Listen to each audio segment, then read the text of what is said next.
rekindle this sense of allegiance to the company. I don't believe that. I've always believed that what Don Keough, then the president of the company, said was true. He said, "Some critics will say Coca-Cola has made a marketing mistake. And some cynics say that we planned the whole thing. The truth is, we're not that dumb, and we're not that smart." I think the lesson learned from New Coke was that Coca-Cola as a brand was not owned by the Coca-Cola Company. It was a brand that the American people claim ownership of.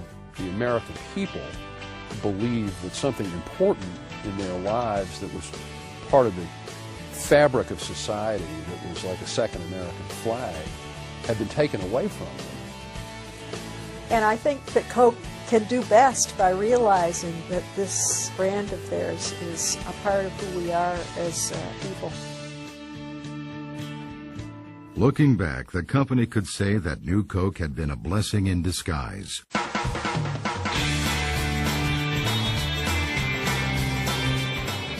It taught once and for all that there is an intangible link between the taste of Coke and the lives of its consumers. The continued overseas success of Coca-Cola in the years since then only proves the point. At every symbolic moment of the last 2 decades, it seems that Coke has been there. The fall of Soviet communism, and for millions in the former Eastern Bloc countries, their first taste of Coca-Cola.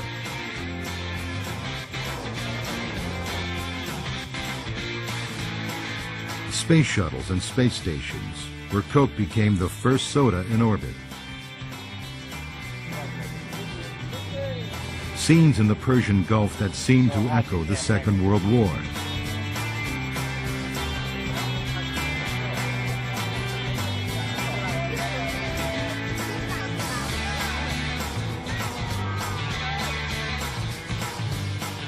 The Coca-Cola Company likes to convey its success in amazing statistics, numbers that PR people used to call gee whizzards. If all the Coca-Cola ever made were put into a 6-foot deep swimming pool, the pool would be more than 25 miles long and hold 643 million people. If it were to erupt from Old Faithful, it would flow for more than 1,979 years.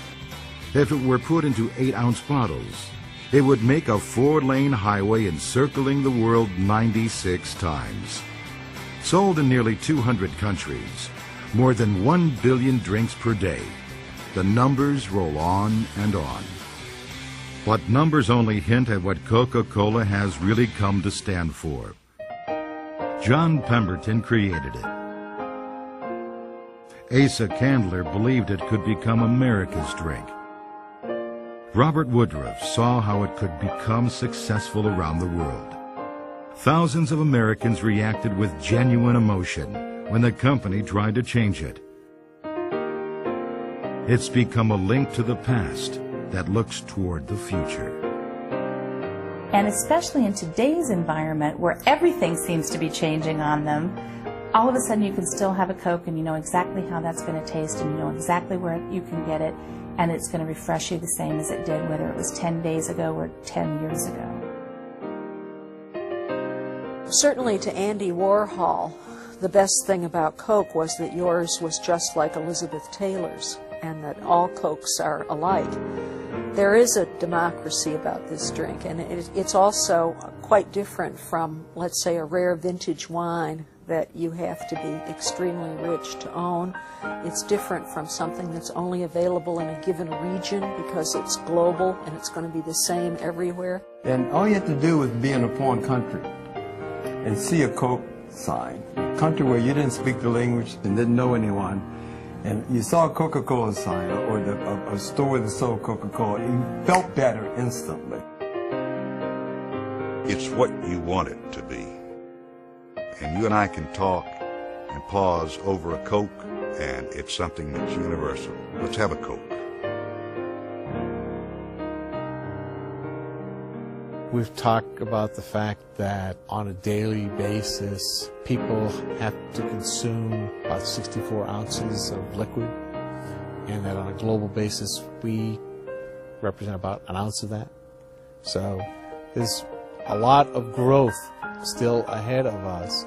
And our belief, just like the belief of Robert Woodruff, is that if you provide the proper distribution, you provide the proper motivation, people will drink Coca-Cola.